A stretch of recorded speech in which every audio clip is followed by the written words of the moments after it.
This video is all about bounds, using your knowledge of how to find the upper and lower bounds of numbers to carry out calculations.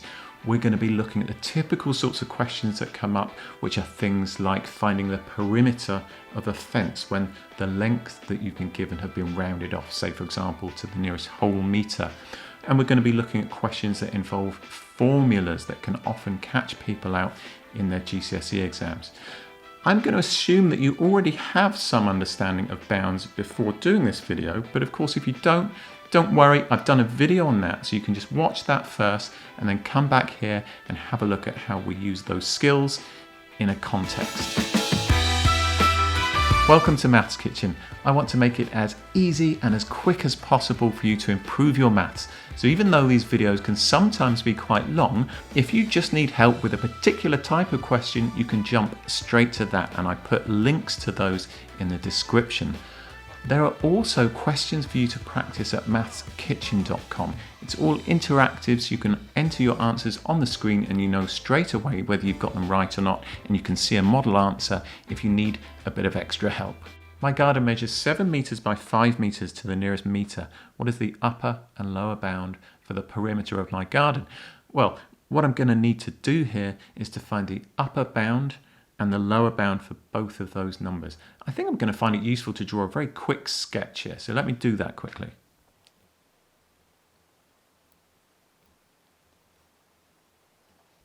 There we go, that's my garden. So that length is 7 meters to the nearest meter. The lower bound for that would be 6.5 meters. That's the smallest it could be that we would still round off to 7 meters. So I'm just going to make a note of that. But the upper bound would be 7.5 meters. That's the biggest it could be, although actually it couldn't be 7.5, could it? Because if it was 7.5 meters, we would round it up to 8, but that's that boundary. That's the line at which we would stop rounding to 7 and start rounding to 8. So we say the upper bound is 7.5. Let me make a note of those.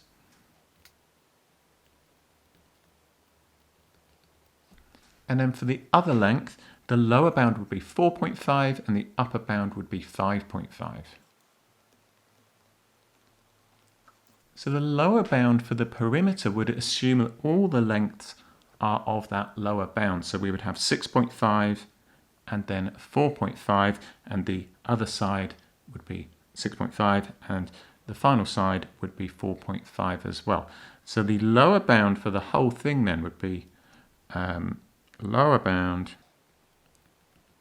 6.5, add 4.5, add 6.5, add 4.5, which gives me 22. That is in meters, isn't it? And the upper bound in meters is 7.5, add 5.5, add 7.5, add 5.5. And that's 26 meters. So the lower bound for the perimeter of my fence is 22 meters, and the upper bound for the perimeter of my fence is 26 meters. My garden measures 7 meters by 5 meters to the nearest meter. What's the upper and lower bound for the area of my garden? So we're going to need to find the upper and lower bound of 7 meters and 5 meters when they've been rounded to the nearest meter. And then we're going to have to use those numbers that we find to find out the area, the smallest possible area and the largest possible area of my garden. Let me draw a quick sketch of that.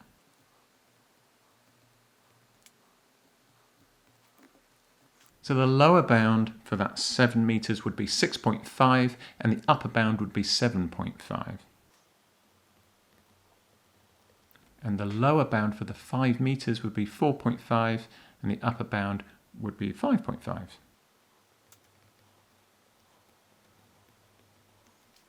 So to find the lower bound for the area, we just take those two smaller values, the 6.5 and the 4.5, and we multiply those together. And I'm just using a calculator to do that. 6.5 times 4.5 is 29.25. The upper bound then, I'm just going to multiply together the two larger values, the two upper bounds that we just found out. So that will be 7.5 multiplied by 5.5. And that gives me 41.25. Both of those are in meters, aren't they? Let's write that on, meters and meters. So the lower bound for the area is 29.25 meters, and the upper bound for the area is 41.25 meters.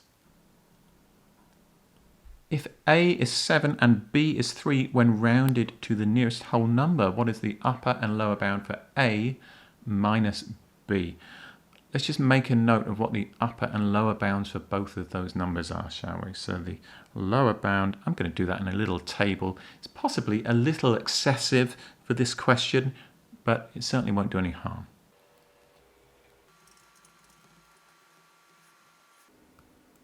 So the lower bound for A is 6.5, and the upper bound for A is 7.5.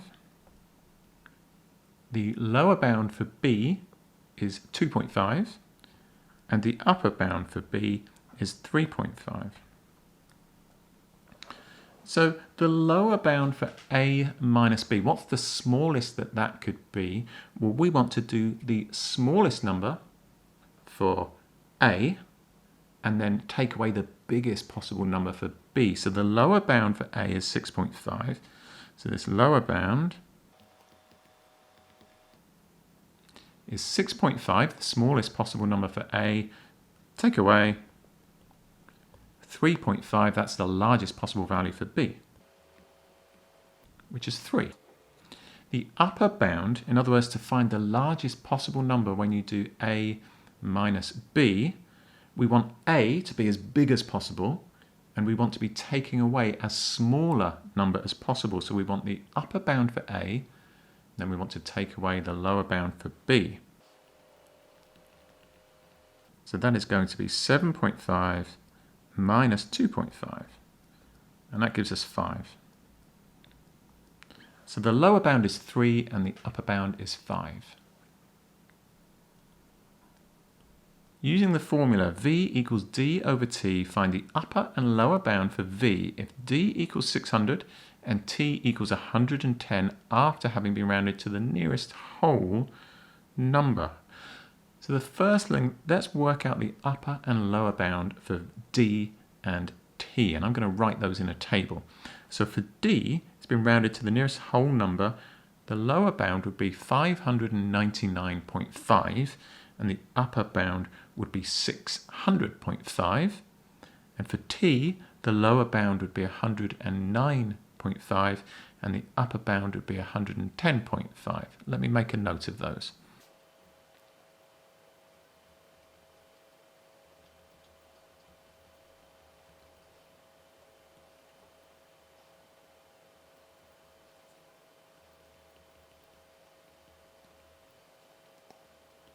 So to find the lower bound of V equals D over T, we want to find the smallest possible number.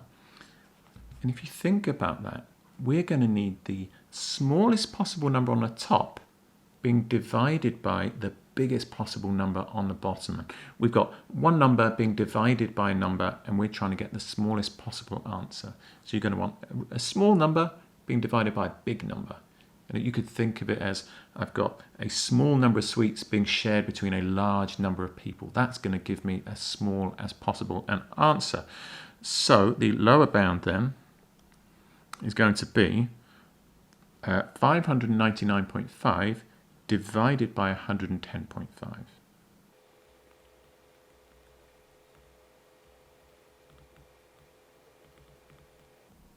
I'll just do that on my calculator.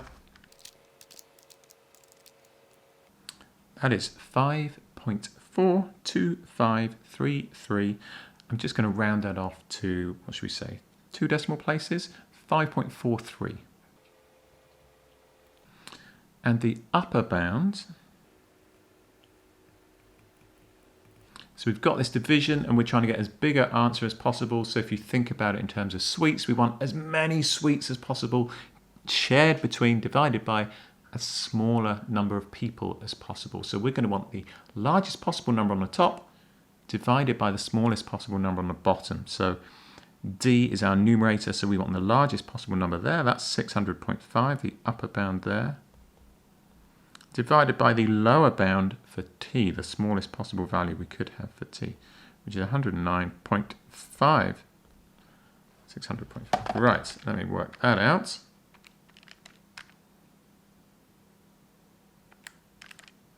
That gives me 5.48401 and so on. I'm going to round that off to 2 decimal places, so that is 5.48. So the lower bound is 5.43 when rounded to 2 decimal places, and the upper bound is 5.48 when rounded to 2 decimal places. L equals mn. M is equal to 5.6, correct to 1 decimal place, and n is equal to 2.3, correct to 1 decimal place.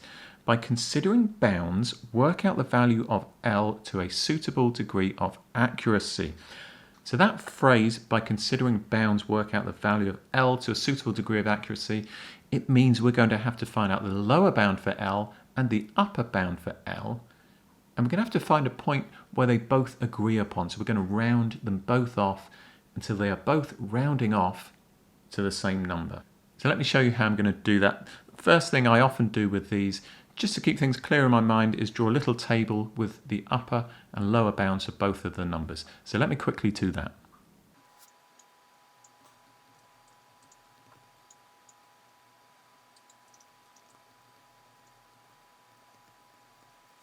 So those are the upper and lower bounds for those, 5.55 and 5.65 for M, and 2.25 and 2.35 for N.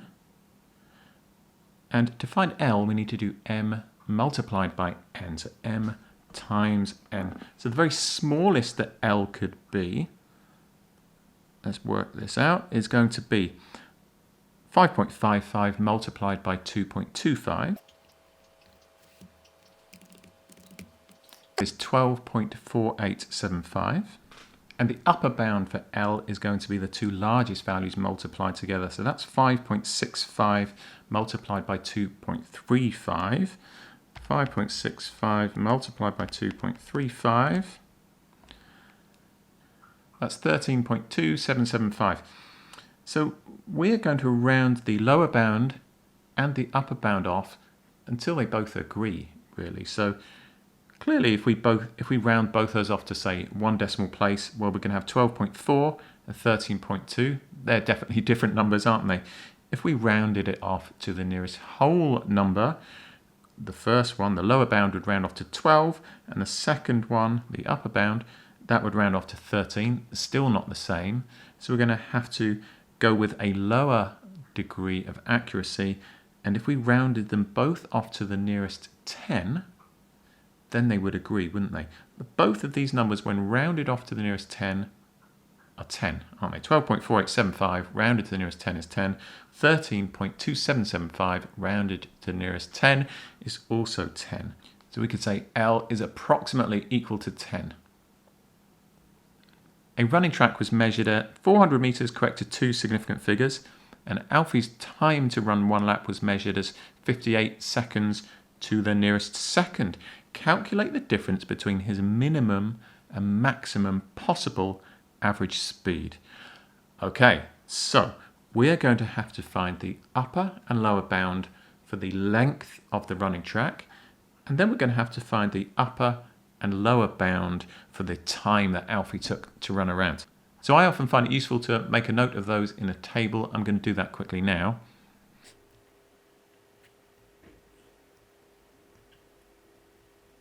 So the track has been measured at 400 meters, correct to 2 significant figures. That means the lower bound is going to be 395. Anything smaller than that, and if we were rounding off to 2 significant figures, it would round down to 390. And the upper bound is going to be 405. That is the point at which we would round up to 410 if we were rounding to 2 significant figures. Those are meters, aren't they? Let's make a note of that. Meters and meters. So the time was 58 seconds to the nearest second. So the lower bound is going to be 57.5 seconds. and the upper bound is going to be 58.5. Calculate the difference then between his minimum and maximum possible average speed. Well, his minimum maximum speed is going to be where he runs the shortest distance in the maximum time. Okay, so he's not running very far, but it's taking him a long time to do it. That would mean he's going his slowest, wouldn't it? In reality, the difference here between his slowest and his fastest isn't huge, but I often find it useful to think about those kind of extremes. I imagine him running hardly any distance at all and it just taking him forever. And if I'm unsure, that often kind of helps to unstick me which values I should be using. So his lowest speed, the lower bound for his speed, 395 per every 58.5 seconds. So he went the smallest possible distance in the longest possible time.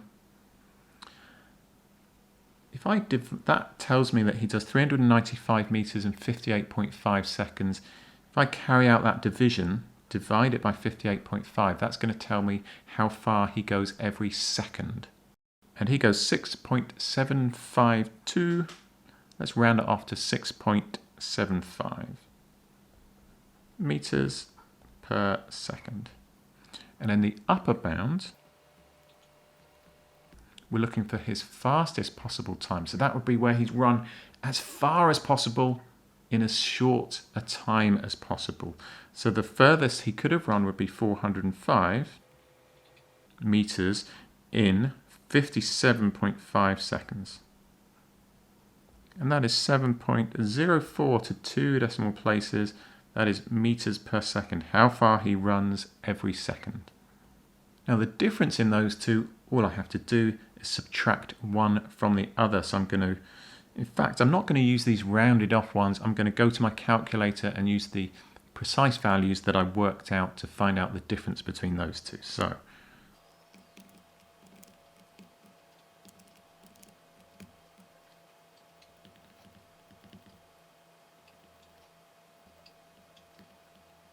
0.29, and I've rounded that off to 2 decimal places there. Using the formula t equals the square root of 6 over r minus s, find the upper bound for t if r equals 6.2 and s equals 1.9 after both having been rounded to 2 significant figures. As I really pretty much always do with any of these that are in any way a bit complicated, I start by writing a table where I write down the upper and lower bounds for all of the values that I've got. So I'm going to do that here.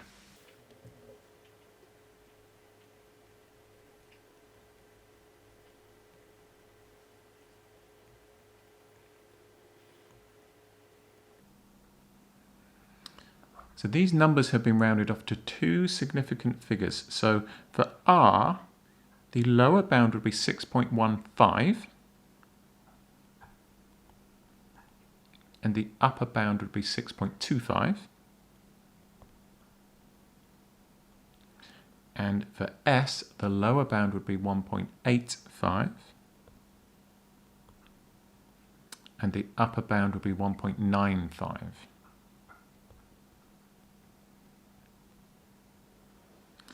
We're being asked to find the upper bound. Now it looks very complicated because we've got that square root and we've got a fraction within a square root.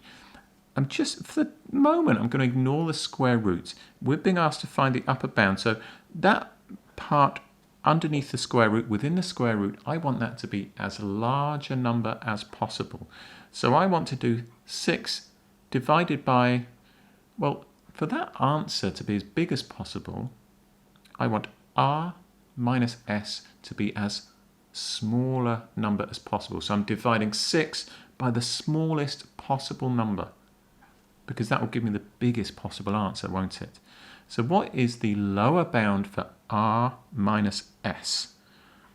Where shall I write that? Let's write that down here. Lower bound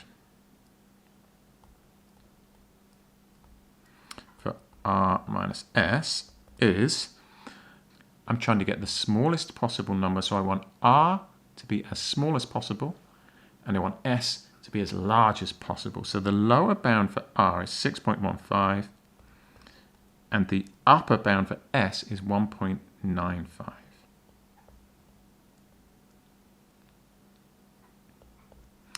That gives me 4.2. I probably didn't need my calculator for that. Anyway, 4.2. So the upper bound then for T,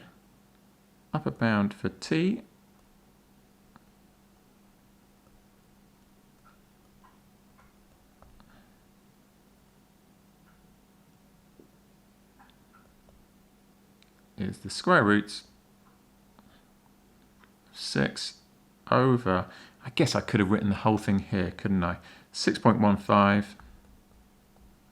minus 1.95, and then I could just do all of that on my calculator.